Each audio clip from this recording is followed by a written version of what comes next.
Hello, আশা করি সবাই ভালো আছেন। কথা বলব প্রতিমরি গুপ্তের ওয়েব সিরিজ 'কর্মা কুরমা' নিয়ে। আপনারা যারা প্রতিমরি গুপ্তের অন্যান্য কাজ যেমন মাছের ঝোল, চালচিত্র এগুলা দেখেছেন, তারা নিশ্চয়ই বুঝে গিয়েছেন যে এই পরিচালকের যেসব কাজ রয়েছে, যেসব নির্মাণের মধ্যে ক্যারেক্টার রয়েছে, সেগুলা দেখে মনে হয় যে এরা আমাদেরই সমাজের মানুষ, আমাদের আশপাশেরই মানুষ। তেমনি আমাদেরই সমাজের মানুষ এরকম ৩ টে ক্যারেক্টার নিয়ে তৈরি করা হয়েছে ওয়েব সিরিজ 'কর্মা কুরমা'। সেই ৩ টে ক্যারেক্টার হচ্ছে সোহিনী চক্রবর্তী, রীতাবরী এবং ঋত্বিক।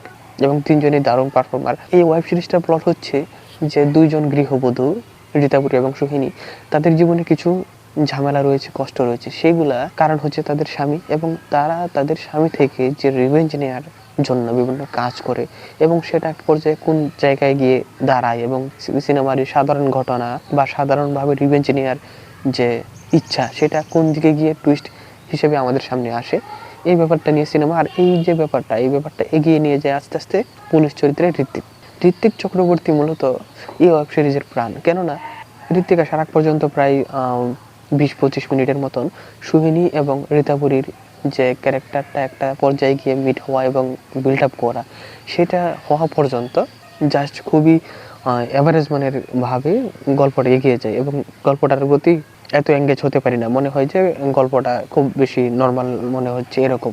কিন্তু একটা আশা ছিল যে প্রতিমরি গুপ্তের কাজগুলো, যেমন চালচিত্রের কথা যদি বলি, শুরুর দিকে নরমাল ছিল, কিন্তু আস্তে আস্তে কি এটা দারুণ হয়ে যায়। এমনকি যখন চলচ্চিত্রের মধ্যে অপূর্ব এসে উপস্থিত হয়, তখন তো মনে হয় যে এটা অপূর্বরই সিনেমা।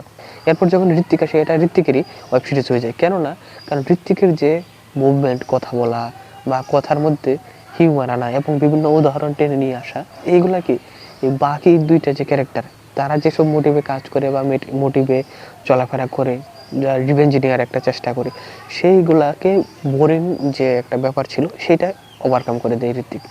এই কারণে যতক্ষণ ঋত্বিক আমাদের সামনে থাকে, মনে হয় যে কি আমরা একটা হিউমারের রস পাচ্ছি, আবার মজা পাচ্ছি, এঙ্গেজ হতে পারছি ভালো করে। যে কারণে মনে হয় যে অন্যান্য ক্যারেক্টারগুলা তাদের জায়গা থেকে ঠিক আছে, কিন্তু আমাদেরকে বোর করে ফেলতে পারতো, বা এত লম্বা ওয়েব সিরিজ আমরা দেখতাম না, কিন্তু ঋত্বিকের ক্যারেক্টারের কারণে আমরা দেখে মজা পাই। আর এর সাথে ভিজুয়ালের কাজ ভালো, ব্যাকগ্রাউন্ড মিউজিকও এভারেজ মানের মনে হয়েছে আমার কাছে। আর পরিচালক ওয়েব সিরিজের মধ্যে শেষের দিকে বলেই দিয়েছেন যে প্রতি বছর প্রায় ২৭৫ জন স্বামী তাদের স্ত্রীদের দ্বারা মার্ডারের শিকার হয়। এই মেসেজটা দিয়েছেন যাতে আমরা পরিবার নিয়েও কি সচেতন থাকি, যে পরিবারের মানুষের মনের ভিতরে কি ঘটছে বা না ঘটছে, এগুলো যাতে আমরা খেয়াল রাখি। এই ওয়েব সিরিজের মধ্যে আমি একটা নেগেটিভ সাইড বলবো, সেটা হচ্ছে যে দেখেন, আমরা ওয়েব সিরিজটা দেখে মজা পাচ্ছি এবং এদের রিভেঞ্জ নেওয়ার যে একটা ব্যাপার, সেটাও আমরা দেখেছি যে রিভেঞ্জ নিচ্ছে, কারণ তারা কষ্ট পেয়েছে বিভিন্নভাবে। কষ্ট পেয়ে লাস্ট পর্যন্ত তারা রিভেঞ্জ নেওয়ার একটা বা তাদের স্বামীকে হত্যা করার একটা প্ল্যান করেছে। কিন্তু এখানে আরেকটা বিষয় হচ্ছে যে নেগেটিভ সাইডের ক্যারেক্টার যেটা, যেখানে রীতাবরীর হাজব্যান্ডের ক্যারেক্টার, এক হচ্ছে তার নিজের তেমন টেস্টোস্টেরন নাই, যে কারণে সে ফিজিক্যালি তার বউয়ের সাথে অ্যাটাচ হওয়া এটা তেমন করে না।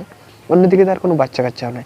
সুতরাং সে কি মোটিভে এত লাখ লাখ বা কোটি কোটি টাকা কামাই করবে, বা তার মাথায় কি জন্য এটা আসছে যে তার ফ্যামিলি বা বাচ্চা কাচ্চা না থাকার পরেও তার এত টাকা দরকার বা সে এইগুলা করছে।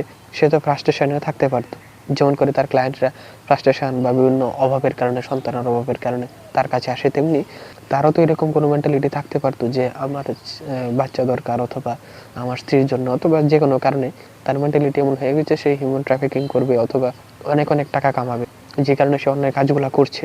সে কি মোটিভে এই কাজগুলো করছে সেগুলো আমাদেরকে দেখানো দরকার ছিল। কারণ তার যদি কোনো মোটিভই না থাকে, তাহলে সে কী জন্য অন্যায় কাজ করবে বা হিউম্যান ট্রাফিকিংগুলো করবে, সেটা যদি আমরা মোটিভটা না বুঝি, তাহলে তো তার এই ব্যাপারগুলা বুঝবো না কি যে কী জন্য সেই ওরকম বড় বড় অন্যায় কাজ করছে। সুতরাং আমার কাছে মনে হচ্ছে এই ব্যাপারটাকে পরিচালক আরেকটু ক্লিয়ারলি আমাদের সামনে দেখালে ভালো হতো।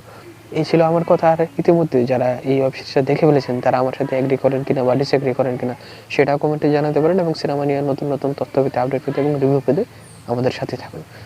আজকে তাহলে পর্যন্ত, সবাইকে ধন্যবাদ।